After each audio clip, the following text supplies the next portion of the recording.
Hey everyone, this side Sumesh Sharma and once again you all are very warm welcome to this channel। बहुत समय बाद मैं कोई video ला रहा हूँ इस चैनल पे और ये वीडियो बहुत ही फैंटास्टिक वीडियो होगा क्योंकि इस वीडियो के अंदर मैं आपको सिखाने वाला हूँ 25 मेथड्स टू स्टडी स्मार्ट। ये वीडियो आपको क्यों देखनी चाहिए? आप किसी भी कैटेगरी के पर्सन हो, चाहे आप क्विक लर्नर हो, चाहे फास्ट लर्नर हो, चाहे आप एम्प्लॉय हो, चाहे बिजनेसमैन हो, स्टूडेंट हो या कोई भी हो, राइट। हर किसी को ज़रूरत पड़ती है ज़िंदगी में सीखने की और अगर आप सीखते नहीं हैं तो आप लाइफ में ग्रो नहीं करते हैं, आपका डेवलपमेंट रुक जाता है, राइट। तो अगर आप चाहते हैं कि आपका लाइफ में कंटिन्यूअस ग्रोथ एंड डेवलपमेंट होता रहे तो आपको ये वीडियो पूरा देखना होगा।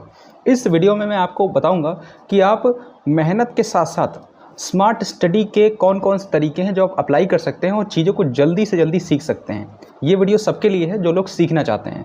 स्टडी स्मार्ट 25 मेथड्स, 25 मेथड मैं आपको बताऊंगा और यही मेथड घुमा फिरा के पूरे यूट्यूब में आपको मिलेंगे। आप YouTube का कोई भी वीडियो उठा के देख लीजिए, लोगों ने 25 मिनट में ही, 1 घंटे में ही एक मेथड समझाया है। तो मैं आपको सारे मेथड्स 25 मेथड्स आपको इस वीडियो के अंदर बताने वाला हूं और ये वीडियो आपके लिए बहुत ही यूज़फुल वीडियो होने वाला है।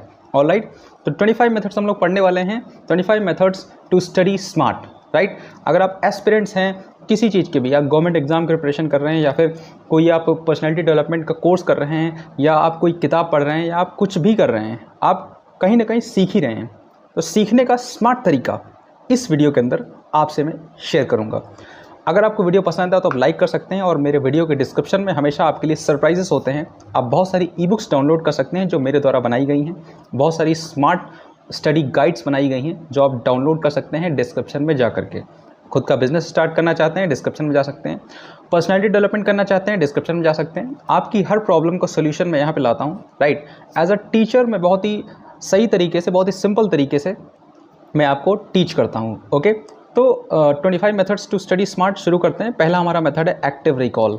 एक्टिव रिकॉल एक्चुअली क्या होता है, देखिए यहाँ पे हम एक्टिवली किसी चीज़ को रिकॉल कर रहे हैं। Regularly test yourself on material instead of passively reading it, this strengthens memory and retention.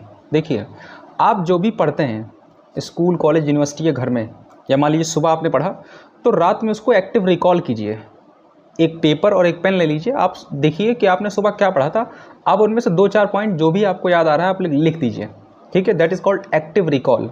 लिखा है ना, regularly test yourself on the material instead of passively re reading it, right. उसको केवल पैसिवली री रीडिंग, बहुत बार रट्टा मारना इसको बोलते हैं, पैसिवली री रीडिंग, तो ऐसा आपको नहीं करना है, ठीक है। तो अगर आप एक्टिव रिकॉल करते हैं, इससे आपका मेमोरी में रिटेंशन रेट बढ़ता है, यानी कि आप चीज़ों को ज़्यादा अच्छे से ज़्यादा समय तक अपनी मेमोरी के अंदर रख सकते हैं। That is called active recall. बहुत ही ज़बरदस्त तरीका है, मैंने इसको यूज़ करके बहुत सारे एग्जाम्स क्रैक किए हैं, राइट। ज़्यादा मैं पढ़ता नहीं था, बट जो पढ़ा था उसको सॉलिड एकदम पढ़ता था। सुबह में पढ़ता था तो रात में रिवीजन मेरा हो जाता था, रिवीजन 2-3 बार मैं कर लेता था, ठीक है। बहुत ज़्यादा मुझे पढ़ना पसंद नहीं था, मैं आपको क्लियर बताऊँ, ठीक है। कम चीज़ पढ़ना है, उसको ज़्यादा अप्लाई करना है। 20% इफेक्टिव चीज़ें मैं पढ़ता था, 80% उसको अप्लाई कर देता था। इसी वजह से चीज़ें मुझे याद रहती थी, बहुत आसानी से चीज़ों को मैं हैंडल कर लेता था। ऑलराइट, आगे बढ़ते हैं। Spaced repetition. स्पेस्ड रेपिटेशन का मतलब क्या होता है कि review material over increasing intervals. ये एक कैसा तरीका है, दूसरा मेथड मैं बता रहा हूँ किसके लिए, स्मार्ट स्टडी के लिए। Review material over increasing intervals, example after 1 day, 3 day, 1 week. This technique leverages the spacing effect to improve the long term retention. देखिए, अभी एक टेक्निक है spaced repetition का मतलब होता है कि थोड़े थोड़े गैप पे आप उसको रिपीट कीजिए, मतलब रिवीजन कीजिए उसको। एक तरीके से स्पेस रेपिटेशन वही हो गया। अब यहाँ पे स्पेस का मतलब इसलिए इंपॉर्टेंट है कि मान लीजिए आपने आज पढ़ा, उसका कल रिवीजन कर लीजिए, ठीक है। या आज आपने पढ़ा, 3 दिन बाद उसका रिवीजन कर लीजिए, या 1 हफ्ते के अंदर उसका रिवीजन आप करिए, ठीक है। जैसे मान लीजिए आपने मंडे को पढ़ा तो सैटरडे को उसका रिवीजन कर लीजिए। बहुत ही ज़बरदस्त टेक्निक है, इसका भी मैं यूज़ करता था। इससे क्या होगा, आपकी लॉन्ग टर्म मेमोरी बहुत अच्छी हो जाएगी, आपको इंपॉर्टेंट चीज़ें ज़्यादा लंबे समय तक याद रहेंगी।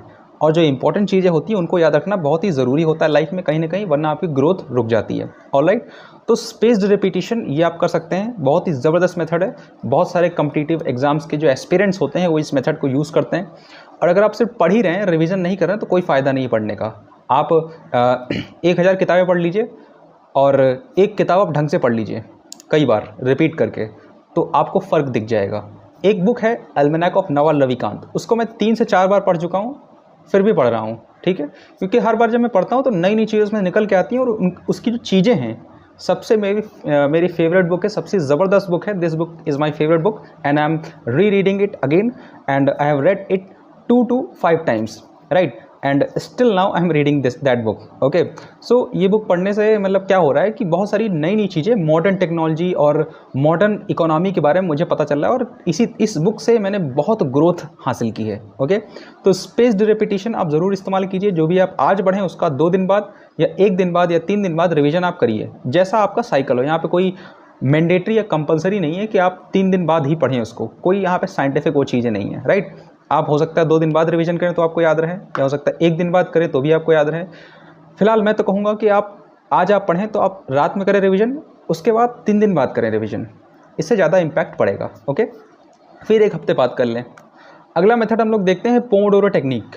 पोमोडोरो टेक्निक तो वर्ल्ड फेमस टेक्निक है, आप सब जानते हैं कि आप 25 मिनट शॉर्ट और फोकस्ड स्टडी कीजिए, अलार्म लगा के 25 मिनट, ठीक है, अलार्म लगा के साइड में रख दीजिए, और उसके बाद जब अलार्म बज जाए 25 मिनट का तो 5 मिनट का ब्रेक लीजिए, ठीक है। इससे क्या होता है, this prevents burnout and maintain concentration. कभी कभी क्या होता है, हम 3 घंटा लगातार पढ़ते हैं तो हमारा दिमाग खराब हो जाता है। भैया दिमाग में इतनी भसड़ मत पैदा करो कि 3 घंटा पढ़ रहे हैं मैं तो 10 घंटा पढ़ लेता हूँ, ऐसा कुछ नहीं। मैं इतना कभी नहीं पढ़ता था, 1 घंटा में बैठ जाऊँ बहुत बड़ी बात है, ठीक है। आज के समय में अटेंशन और फोकस बनाए रखना बहुत ही बड़ी बात है। तो 25 मिनट आप पढ़िए, अलार्म लगा के 25 मिनट पढ़िए, 5 मिनट का आप ब्रेक लीजिए, 5 मिनट ब्रेक लीजिए, उसमें रिफ्रेश होइए। हाँ, वो मत कीजिएगा जिसमें दिमाग लग रहा है फिर से, ठीक है। इससे क्या होगा, आपका बर्नआउट नहीं होगा, आपका दिमाग ख़राब नहीं होगा, और आप कंसंट्रेट होकर काम कर पाएंगे, आपका कंसंट्रेशन लेवल बढ़ेगा, जो कि आज के समय में कंसंट्रेशन लेवल बहुत लोगों का नहीं होता है। रील्स देखने की वजह से, इंस्टाग्राम पे रील्स देखने की वजह से, शॉर्ट्स देखने की वजह से आपका कंसंट्रेशन लेवल और फोकस लेवल बहुत ही बेकार हो चुका है। तो इसको सही करने का तरीका है पोमोडोरो टेक्निक, बहुत ही वर्ल्ड फेमस टेक्निक है ये। इसको किस तरीके से यूज़ करना है मैंने वो भी आपको क्लियर कर दिया है। ऑलराइट, आगे बढ़ते हैं। हमारा चौथा टेक्निक है फिनमैन टेक्निक। फिनमैन टेक्निक, इस टेक्निक में क्या होता है देखिए कि Feynman technique teach the concept to someone else और pretend to do so, explaining the material in simple terms reveals your understanding and knowledge gaps in knowledge, ठीक है। फिनमैन एक साइंटिस्ट थे जिन्होंने लर्निंग के ऊपर बहुत ज़्यादा बात की है, ठीक है। लर्निंग के ऊपर इन्होंने बहुत ही अच्छी थ्योरीज दी है। इनकी टेक्निक लोग यूज़ करते हैं फास्ट और क्विक लर्निंग के लिए, ठीक है। इसमें करना क्या होता है कि जो आपने पढ़ा है उसको सिंपल तरीके से आप किसी को समझाइए। अगर आपके पास कोई समझाने वाला नहीं है, आप किसी को पढ़ा नहीं रहे, तो आप नॉर्मली, आप मान लीजिए आपके सामने कोई बैठा है, आप उसको ही पेपर पे लिख के समझा रहे हैं, ठीक है। एक बोतल सामने रख दीजिए, आप उस बोतल को समझा रहे हैं मान लीजिए, राइट। कोई भी आप पिलो रख सकते हैं सामने, आप उसको टीच करिए, ठीक है। ये सिंपल टेक्निक से देखिए, जब आप पढ़ाते हैं ना तो आप उस कंटेंट को 80 से 90% तक अपने दिमाग में रख पाते हैं, ठीक है। अगर आप ये काम नहीं करते हैं तो वो कंटेंट आपके 50 से 60% ही दिमाग में जाएगा। 80 से 90% कंटेंट आप अपने दिमाग में रख सकते हैं और समझ सकते हैं चीज़ों को।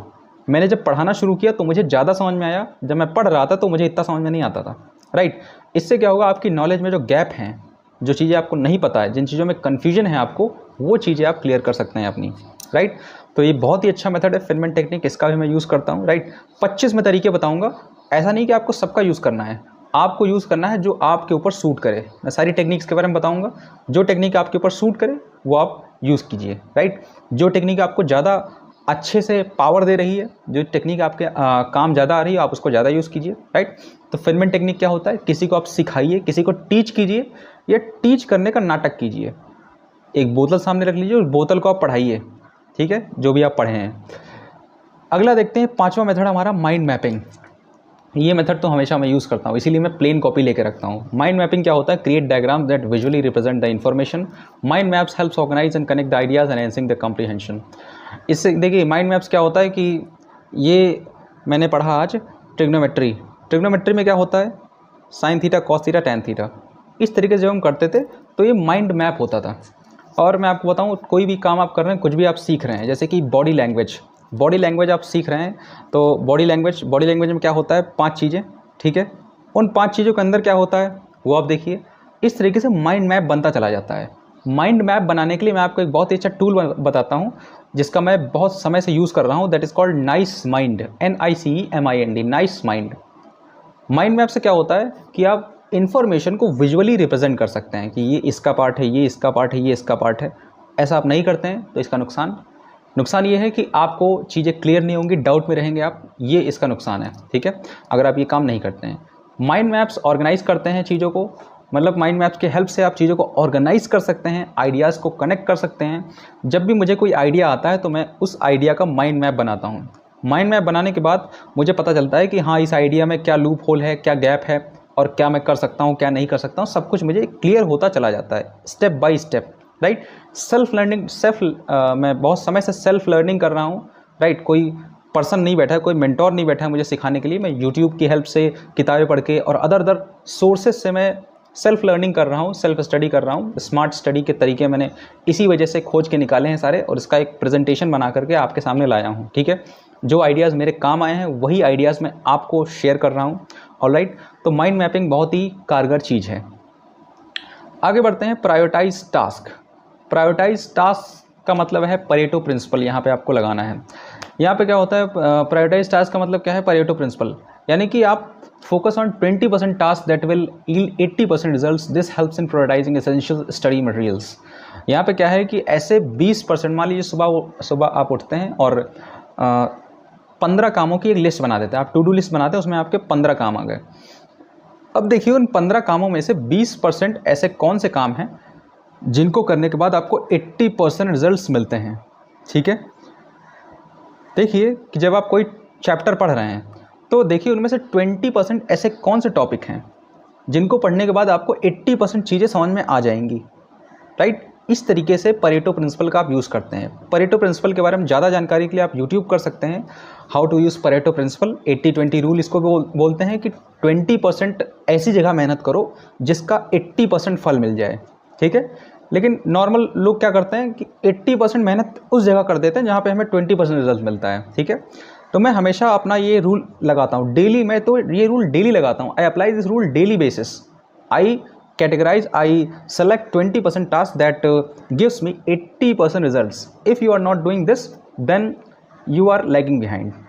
You are not getting 80% results if you are not using this Pareto principle. Pareto principle is very important in your day-to-day life and in every field in which you are, right? I don't know in which field you are, you can use this Pareto principle in every aspect, right? आपकी life के 20% decisions कारण है आपकी current position के, आप जहां भी हैं आज, वो आपकी लाइफ के 20% डिसीजंस की वजह से हैं, ठीक है। ये देखिएगा, आप चेक कर सकते हैं खुद से, ठीक है।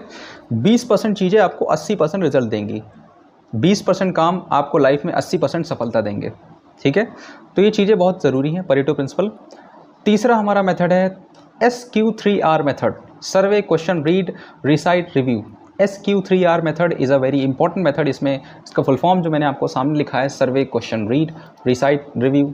ये एक सिस्टमेटिक अप्रोच होती है, किसके लिए, for enhancing understanding and retention, ठीक है। पहले आप सर्वे कीजिए, फिर आप क्वेश्चन कीजिए, ठीक है। मान लीजिए आपने पढ़ा फोटोसिंथेसिस, एक बार देख लीजिए फोटोसिंथेसिस के बारे में कंटेंट पूरा, फिर आप क्वेश्चन कीजिए खुद से। क्वेश्चन चाहे तो आप लिख सकते हैं, राइट। आप अगर क्वेश्चन बना ले गए तो समझ लीजिए आपको टॉपिक समझ में आ गया, या आप कोई भी चीज़ पढ़ रहे हैं, मान लीजिए आप कम्युनिकेशन के ऊपर एक कोर्स कर रहे हैं, तो आप क्वेश्चन लिखिए उस पर, ठीक है। क्वेश्चन बनाइए कि जब कोई नया पर्सन मिलता है उससे कम्युनिकेशन की शुरुआत कैसे करनी है, कोई गर्ल है उससे कम्युनिकेट कैसे करना है, ठीक है। रीड कर सकते हैं आप, रिसाइट कर सकते हैं, रिव्यू कर सकते हैं। ये एक सिस्टमेटिक अप्रोच भी है SQ3R मेथड, राइट, जिससे आपकी अंडरस्टैंडिंग बढ़ती है, राइट। तो आगे बढ़ते हैं, बहुत इंपॉर्टेंट मेथड ये भी है चंकिंग मेथड का यूज़ तो मैं अपने एकेडमिक लाइफ में 11th 12th ग्रेजुएशन और इन सब में मैंने यूज़ किया है, राइट। चंकिंग में होता क्या है कि बड़ी चीज़ों को छोटा आप तोड़ दीजिए, बड़ी चीज़ों को तोड़ दीजिए, वो छोटे हो जाएंगे तो आप मैनेज कर पाएंगे। इसका आप यूज़ कर सकते हैं अपने गोल प्लानिंग में भी। जैसे आप मान लीजिए कोई गोल बनाते हैं, आपका गोल बहुत बड़ा है, मुझे 100 करोड़ कमाना है, that is the big goal. Break down information into the smaller manageable units. अब 100 करोड़ कमाना है तो उसको ब्रेक करो भैया। 100 करोड़ कमाना है तो पहले आप 10 करोड़ कमाओ, 10 करोड़ कमाना है तो पहले आप 10 लाख तो कमाओ, 10 लाख कमाना है तो पहले आप 1 लाख तो कमाओ, ठीक है। 1 लाख कमाना है तो आप पहले 50,000 तक तो पहुँचो, राइट। तो आप इस हिसाब से गोल को ब्रेक कर दीजिए। एक स्टेप बाय स्टेप आप मैनेजेबल तरीके से इनको मैनेज कर सकते हैं। यानी कि आपको अगर 100 करोड़ कमाना है तो आपको सबसे पहले स्टार्ट करना होगा 50,000 रुपीज़ अर्न करना, right. This method makes the complex information easier to remember. इससे होता क्या है कि आप कॉम्प्लेक्स चीज़ों को, कठिन चीज़ों को, जटिल चीज़ों को आप आसानी से लंबे समय तक याद रख सकते हैं। आपका कोई गोल है, आपका कोई कंटेंट है, आपको कोई टॉपिक है, कॉन्सेप्ट है, हर चीज़ को आप चंक कीजिए, तोड़िए उसको। अगर कोई चीज़ बहुत टफ लग रही है, बहुत ही मुश्किल लग रही है, कोई दिक्कत नहीं, चंकिंग मेथड लगाइए वहाँ पे। ये चंकिंग मेथड मैं इसीलिए लगाता था क्योंकि चीज़ें कभी कभी मुझे बहुत मुश्किल लगती थी तो मैं उनको तोड़ता था, तोड़ करके खंड खंड करके एक स्टेप ब्रेक करके मैं उनको अचीव करता था उस गोल को, राइट। तो ये बहुत ही इंपॉर्टेंट मेथड है, बहुत ही ज़बरदस्त मेथड है, राइट, चंकिंग मेथड। आगे बढ़ते हैं। चंकिंग माने सिंपल सा मतलब चीज़ों को तोड़ना है, इस तरीके से तोड़ना है कि आप उसको मैनेज कर लें, एक यूनिट को आप मैनेज कर पाएँ, ठीक है। आगे बढ़ते हैं। Interleaved practice. इंटरलीव्ड प्रैक्टिस का मतलब क्या होता है? मिक्स डिफरेंट सब्जेक्ट्स और topics with in a study session. Interleaving improves problem solving skills and long term retention. देखिए बहुत लोगों के अंदर प्रॉब्लम सॉल्विंग स्किल्स नहीं होती हैं और चीज़ों को लंबे समय तक याद नहीं रख सकते हैं, ठीक है, लॉन्ग टर्म रिटेंशन की प्रॉब्लम होती है, तो वो इंटरलीव्ड प्रैक्टिस कर सकते हैं, ठीक है। सारे सब मतलब मिक्स कर सकते हैं डिफरेंट सब्जेक्ट्स को। मान लीजिए आपने मैथ्स और साइंस को मिक्स कर दिया और topics with in a study session. एक स्टडी सेशन के अंदर आप किसी टॉपिक को मिक्स कर सकते हैं या दो सब्जेक्ट को मिक्स कर सकते हैं, ठीक है, ये भी हो सकता है। इंटरलिविंग इम्प्रूव्स प्रॉब्लम सॉल्विंग। इससे क्या होता है कि आपकी प्रॉब्लम सॉल्विंग स्किल्स बेहतर हो जाएंगी, ठीक है। मान लीजिए आप दो तीन काम कर रहे हैं, आप कम्युनिकेशन की प्रैक्टिस कर रहे हैं और आप बॉडी लैंग्वेज भी सीख रहे हैं, दोनों को साथ में मिक्स करके पढ़िए, इंटरलीव्ड प्रैक्टिस करिए, तो आपका कंसंट्रेशन बना रहेगा और प्रॉब्लम सॉल्विंग स्किल्स भी आप बेहतर, मतलब उस स्किल में आप अच्छे हो जाएंगे। प्रॉब्लम सॉल्विंग स्किल बहुत ही ज़रूरी है आज के समय में, वरना आपको कोई आपकी तरफ कोई देखता भी नहीं है। अगर आप अच्छे प्रॉब्लम सॉल्वर नहीं हैं देन आपको कोई एंटरटेन नहीं करेगा, right. Nobody is going to entertain you if you are not a good problem solver, right. So you need to become a great problem solver, right. Problem solvers are required by the world, okay. And dual coding, 10th हमारा method है dual coding. Dual coding is what? Dual coding combine verbal visual information text with diagram. देखिए dual coding का मतलब क्या है, यहाँ पे verbal और विजुअल इन्फॉर्मेशन को या टेक्स्ट और डायग्राम्स को एक साथ कंबाइन किया जाता है, जिससे क्या होता है, this dual coding reinforces memory through multiple pathways. इससे क्या होता है, हमें ज़्यादा याद रहता है ड्यूअल कोडिंग की हेल्प से। टेक्स्ट और डायग्राम, कोई टॉपिक आप पढ़ रहे हैं तो डायग्राम भी पढ़िए, टेक्स्ट भी पढ़िए, ठीक है, डायग्राम भी पढ़िए, टेक्स्ट भी पढ़िए, आपको ज़्यादा समझ में आएगा। ड्यूअल कोडिंग मेथड बहुत ही ज़बरदस्त मेथड है, ओके। तो 10 मैंने आपको बताए हैं, इसके बाद और भी मतलब 25 तरीके मैं बताऊंगा कुल मिला के टोटल, लेकिन इस वीडियो के अंदर नहीं, ये वीडियो बहुत बड़ा हो जाएगा आपके लिए। तो 10 मेथड आप सीखिए, उसके बाद 10 और 5 या 15 मेथड मैं अगले वीडियो में और लाऊंगा। Till then, thank you for watching this video. Make sure you like the video and hit the subscribe button. Thank you for watching.